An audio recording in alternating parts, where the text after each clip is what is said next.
Welcome back to the Schools of Excellence podcast. Today, I am driving into the enrollment gear. Okay. Really transforming enrollment through an enrollment engine, through systems, through accountability. So, I actually want to start off with a story of a client that we're working with. Her name is Missy, and she runs multiple locations. And one of her locations was really struggling with enrollment.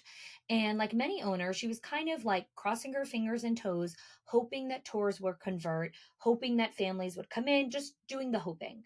And so she implemented three key systems in the enrollment gear that really transformed her enrollment. First, accountability through data. So her director that she had in that location, now they have dedicated weekly meetings to review very specific things.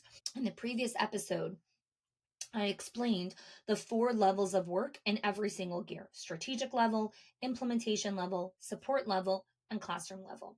And so the strategic level is the owner. And so Missy sat down and really understood what are the targets, what are the things I need to do.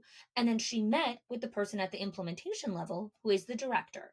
And every single week, they review the number of tours conducted, names of each of the prospects, the conversion status, and what are the follow up action items that this director specifically took. And before then, it was kind of like, I think I followed up. I did follow up with this one, but I didn't follow up with this one. There wasn't a clear protocol. Now there is. Again, this is not difficult to implement. It's more about the awareness to actually go do it, right? That's the first thing. The second thing was clear tour protocols. 24-hour response time required for inquiries, 48-hour follow-up after tours, specific outreach if families don't choose the school, consistent tour scheduling instead of just fitting them into the program, right? And then the third thing she did was tracking metrics that matter. So she actually tracked the response time, the follow up completion rate. All of these things were actually tracked. Okay. So let's really unpack the four levels of enrollment in action. So, strategic level. Missy, the owner, meets weekly with her enrollment director to review data and adjust strategies. This is not just checking numbers, it's understanding why tours aren't converting and creating the solutions for them. At the implementation level, her enrollment team, which are her directors, are doing tour scheduling and systems, follow-up protocols, database management procedures, etc. Right? At the support level, her admin team is handling the daily inquiry management, the paperwork processing. And her staff at the classroom level are making sure the classroom is tour ready, making sure there's a welcoming atmosphere, documenting the learning, and being a professional presenting.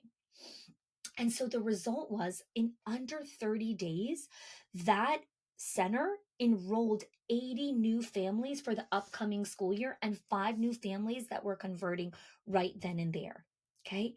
This is not a miracle, right? It's amazing that it happened, but it happened through direct work and changes in their schedule and in the way that they approach the enrollment gear. So now I want to talk about green versus red activities inside of enrollment, because what happens a lot is leaders are doing activity, but they're not aware of what activity actually drives enrollment.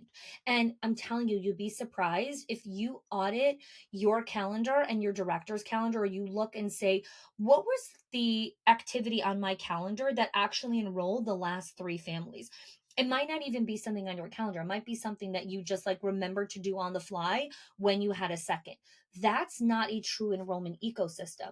An enrollment ecosystem is really understanding how every single person on the team contributes to enrollment, and your calendar is the battlefield where everything happens.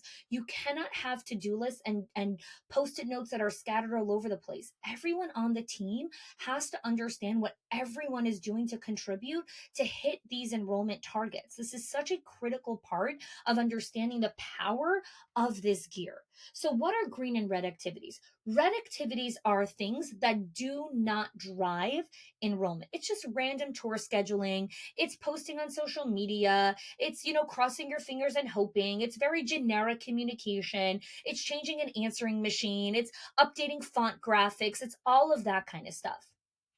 Green activities, green is closest to the cash. It is profit generating activities, right? It's actually doing a tour. It's calling up someone who came to the tour 4 hours later. It's converting warm leads. It's doing weekly data review meetings, right? All the things that it's like, well, I don't have time for it. Well, you do have time for all the red things that don't even bring in the profit, right? It's not about you don't have time for it. You don't understand what things actually drive that. That's why I create an entire activities rubric where the school leader can sit down with their entire team and say, here are all the things that drive enrollment.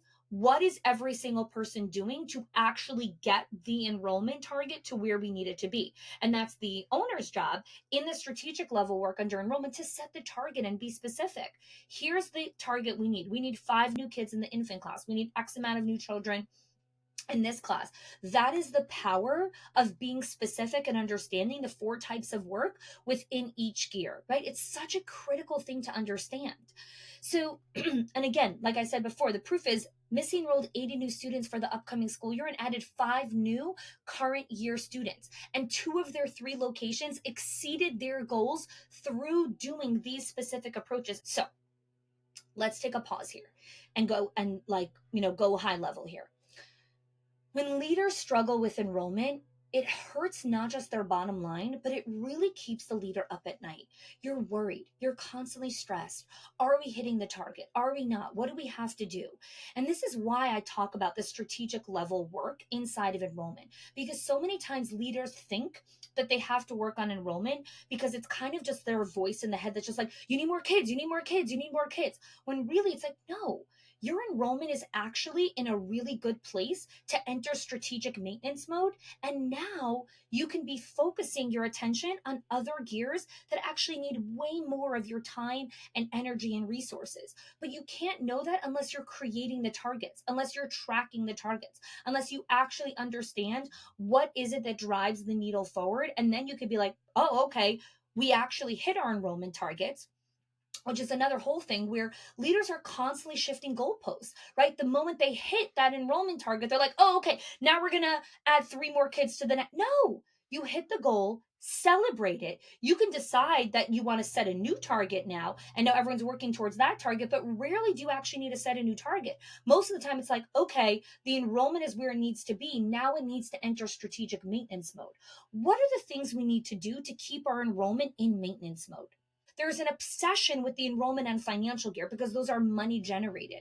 But so many people actually have those gears pretty dialed in and it can enter strategic maintenance. But leaders are terrified to take their foot off the gas because, oh my God, what if it starts sinking?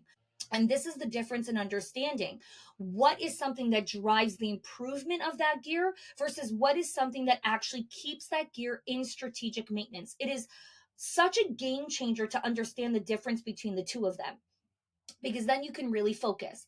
So now let's go into and understand, how does the enrollment gear work inside of the calendar and why I'm so obsessed with the 4 levels of work. Because inside of your school calendar, and I teach this inside of our program, how to actually set up a calendar where you and your admin and your support level, implementation level, everyone has visibility into what everyone is doing to drive enrollment and to hit those enrollment targets. Now, what happens a lot is we have this block on our calendar that says follow up with these tour families or do this thing or send this personalized email or whatever it is. And then something comes up, right? A quick fire, a this, a that, something comes up. And the thing is that you have to understand is that it's always a busy time. There's always going to be something that comes up inside of your center. There is never going to be a day that nothing came up.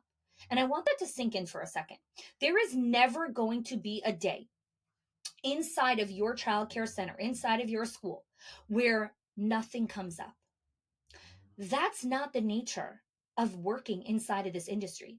That's like a parent who of a newborn baby going to sleep at night and saying, I really hope the baby doesn't wake up tonight in the middle of the night. I really hope the baby does wake up in the middle of the night, because they're 6 weeks old and they can't sleep for 7 hours straight without eating. Their stomach is the size of a peanut. They actually need to eat. So it's, you're wishing for things that aren't supposed to happen. Not even wishing for things that, like, I really hope It would be a best case scenario if it didn't happen. It's not a best case scenario for a baby not to wake up in the middle of the night. It's actually a worst case scenario. A baby should wake up in the middle of the night. The baby needs to eat in the middle of the night because the baby's stomach is tiny. When you are running a child care center, this notion of dreaming of the day where no one will disturb you, well, no one will knock on your door, well, there will be no fire to put out, well, nothing will happen, and you'll just be able to be in your flow state. It's not only this like false reality, it's actually not supposed to happen. You're working with humans, you're working with moving targets, you're working with people. So, of course, there's going to be things that are going to come up throughout the day.